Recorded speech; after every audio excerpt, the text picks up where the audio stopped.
سر خاک مادر من هیچ کسی گریه نکردش. بابام هیچی نمیگفت با همون نگاه سردش. مادرم باید بدونی بابایی بهونه کرده جای تو خونه ما یکیو نشونه کرده.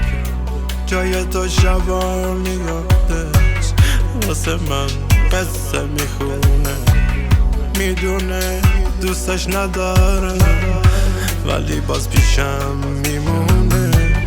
ولی من هنوز نذاشتم روی تخت تو بخوابه. چرا اون تو خونه ما یه سوال بی جوابه. گلای یاسه تو باغچه غروبا مونه میگیرن. همشون یه عهدی بستن سر خاک تو بمیرن. قاب عکس سرد و خالی آخرین خنده مادر.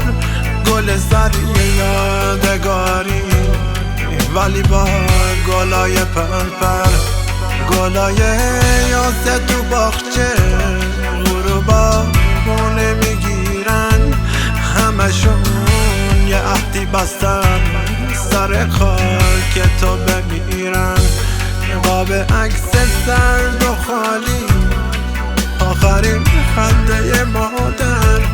گل سری یادگاری ولی با گلای پرپر.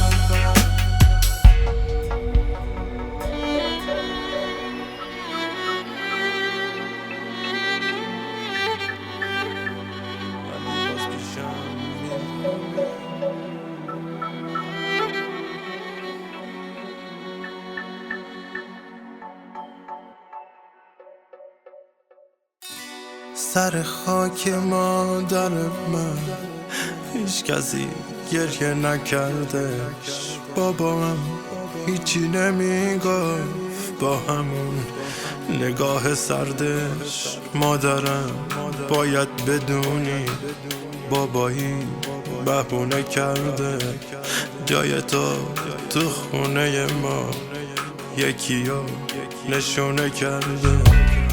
جای تو شبا میادش واسه من قصه میخونه. میدونه دوستش نداره ولی باز پیشم میمونه. ولی من هنوز نذاشتم روی تخت تو بخوابه. چرا اون تو خونه ما یه سوال بی جوابه. گلای یاسه تو باغچه غروبا مونه میگیرن. همشون یه عهدی بستن سر خاک تو بمیرن. قاب عکس سرد و خالی آخرین خنده مادر. گل سری یادگاری ولی با گلای پرپر. گلای یاسه تو باغچه غروبا